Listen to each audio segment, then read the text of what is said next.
Sal de aquí, Margaret. No gritó. Ni siquiera parecía enfadada. Simplemente lo dijo mientras estaba sentada en mi mesa del comedor, en la casa que mi esposo y yo habíamos tardado 38 años en pagar. 20 personas me estaban mirando. Mi propio hijo estaba sentado a su lado. Y nadie salió en mi defensa. Miré a Claire. Después miré a Daniel. Y entonces comprendí algo que me rompió el corazón. Ellos ya habían decidido que yo era una invitada en mi propia casa. Lo que Claire no sabía era que la noche anterior había descubierto su secreto. Y al final de aquella cena, ella sería quien me suplicaría que no hiciera una sola llamada. Me llamo Margaret. Tengo 64 años. 3 años antes, mi esposo, Robert, había muerto. Y cuando murió, me dejó algo más valioso que el dinero. Me dejó nuestro hogar. No era una mansión. No era lujoso. Pero cada pared guardaba un recuerdo. La cocina donde criamos a Daniel. El pasillo donde Robert solía esperarme cada mañana. La mesa del comedor donde nuestra familia celebraba cumpleaños, Navidad y graduaciones. Esa mesa seguía allí. Y yo la había comprado con el primer sueldo que gané en mi vida. Después de la muerte de Robert, la casa se volvió dolorosamente silenciosa. Entonces Daniel me llamó. Mamá, Claire y yo estamos pasando por un momento difícil. No podemos pagar el alquiler. No lo dude. Vengan a casa, le dije. Ese fue mi primer error. Al principio, Claire era encantadora. Me abrazaba. Me llamaba mamá. Incluso me dijo, te va a encantar tenernos aquí. Pero poco a poco, las cosas empezaron a cambiar. Mis fotografías desaparecieron de la sala. La silla de Robert fue llevada al almacén. Mis libros fueron guardados en cajas. Después Claire empezó a decirme que habitaciones eran privadas. Una mañana encontré una nota pegada en el armario de mi cocina. Por favor, no uses este estante. Mi estante. En mi cocina. Me quedé mirando aquella nota durante casi un minuto. Pero no dije nada. Porque seguía repitiéndome la misma mentira. Son familia. No entendía que Claire no estaba intentando vivir en mi casa. Estaba intentando convertirla en suya. Entonces llegó el cumpleaños de Daniel. Me levanté antes del amanecer. Preparé su asado favorito. Hice el pastel de chocolate que su padre solía preparar para él. 6 horas en la cocina. 6 horas porque quería que mi hijo se sintiera querido. Cuando llevé el pastel al comedor, me detuve. Todos ya estaban sentados. 20 invitados. Y no había ninguna silla para mí. Miré a Daniel. Él miró su plato. Entonces Claire sonrió educadamente. Margaret. ¿Sí? Señaló hacia la puerta. ¿Por qué estás aquí? Pensé que estaba bromeando. He preparado la cena de cumpleaños de Daniel. Ella suspiró. No te lo pedí. Mis manos se apretaron alrededor del plato del pastel. Entonces se inclinó hacia mí. Y susurró. Esta es nuestra casa ahora. Dejé lentamente el pastel sobre la mesa. Entonces miré a mi alrededor. La fotografía de mi esposo había desaparecido. Su silla había desaparecido. Incluso la pequeña placa de latón con el nombre que Robert había colocado junto a nuestra puerta había desaparecido. Miré a Claire. ¿Sabes quién es el dueño de esta casa? Ella sonrió. Daniel vive aquí. Asentí. Eso no es lo que te pregunté. Ella puso los ojos en blanco. Entonces Daniel finalmente habló. Mamá, por favor, no empieces una discusión esta noche. Algo dentro de mí se quedó en silencio. No estaba enfadada. No estaba destrozada. Simplemente. Había terminado. Sonreí. No te preocupes, Daniel. Y subí las escaleras. Esa noche abrí el viejo cajón de madera de mi dormitorio.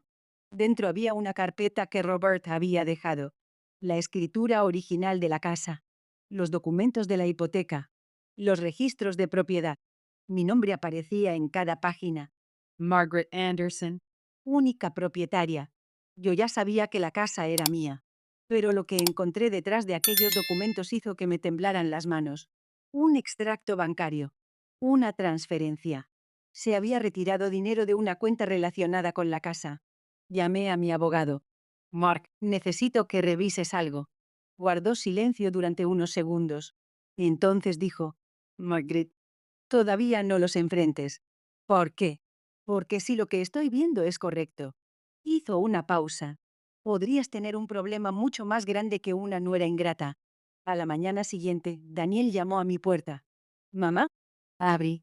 «¿Sabías que Claire estaba intentando cambiar los registros de la casa?» Su rostro cambió.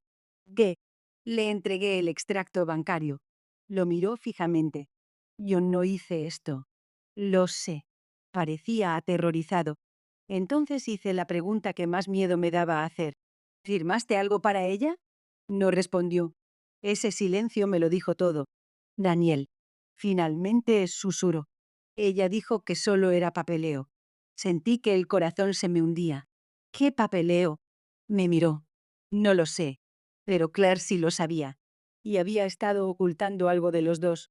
3 días después, Claire anunció otra cena. 20 invitados. Decoró la casa con flores. Abrió el vino caro de Robert. Incluso publicó una fotografía en internet. El pie de foto decía: «Por fin, nuestro hogar de ensueño».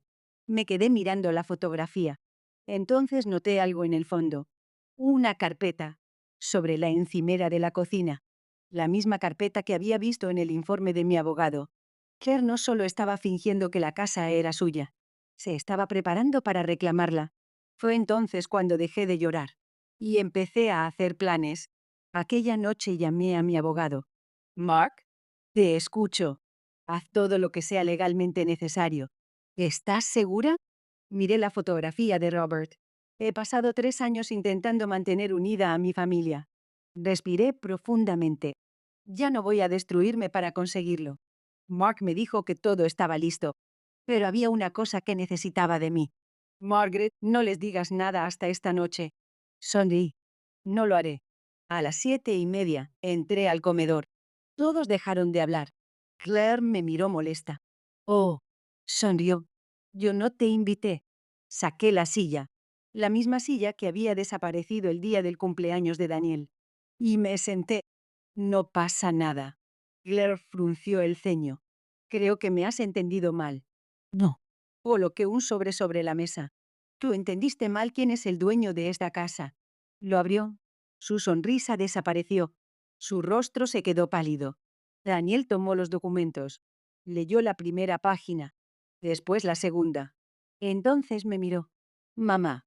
Su voz se quebró. «¿Tú eres la dueña de todo esto?» Asentí. Claire se levantó. «Esto es ridículo». La miré. «Les dijiste a 20 personas que esta era tu casa». «Es nuestra casa». «No». Señalé las paredes. «Mi esposo pintó esa habitación». Señalé la mesa. «Yo compré esta mesa». Entonces miré a Daniel. «Y tú creciste bajo este techo». Mi voz se quebró. Pero de alguna manera terminé siendo yo la persona que no estaba invitada. El comedor quedó en completo silencio. Claire gritó de repente. «No puedes echarnos». La miré tranquilamente. «No los estoy echando». Se quedó inmóvil. «Les estoy dando tiempo». Entonces coloqué otro documento sobre la mesa. «Este es el aviso». Daniel miró a Claire. «¿Qué hiciste?» Ella no respondió. «¿Qué firmaste?»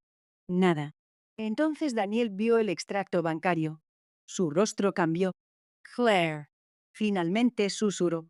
«Estaba intentando protegernos». «¿De qué?» Ella me miró. Y respondí por ella. «El hecho de que esta casa nunca fue tuya». Daniel se quedó allí llorando. «Mamá, lo siento». Miré a mi hijo. Al pequeño niño que una vez dormía en el piso de arriba. Al adolescente que solía entrar corriendo a esta cocina después de la escuela.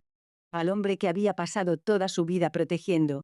Y le dije: «No te estoy pidiendo que te vayas porque te casaste con la mujer equivocada». Me miró. «Te estoy pidiendo que te vayas porque viste cómo ella borraba a tu madre de su propia casa». Tragué saliva. «Y permitiste que sucediera». Daniel se cubrió el rostro. Por primera vez, lo entendió. Yo no estaba enfadada porque vivieran en mi casa. Estaba herida porque me habían hecho sentir que yo no pertenecía allí. 30 días después, se fueron. Claire no se despidió. Daniel se quedó atrás. Recorrió la casa vacía una última vez.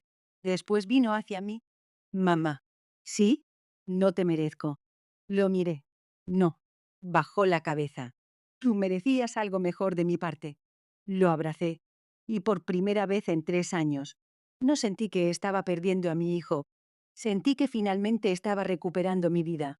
Aquella noche me senté sola en la mesa del comedor. Mi mesa. Miré nuevamente la fotografía de Robert colgada en la pared. Toqué la silla vacía que estaba a mi lado. Y susurré. Robert. Sonreí entre lágrimas. Estoy en casa. A veces las personas confunden la bondad con debilidad. Creen que tu silencio significa que no tienes ningún poder. Pero están equivocadas. El silencio no significa rendirse. A veces.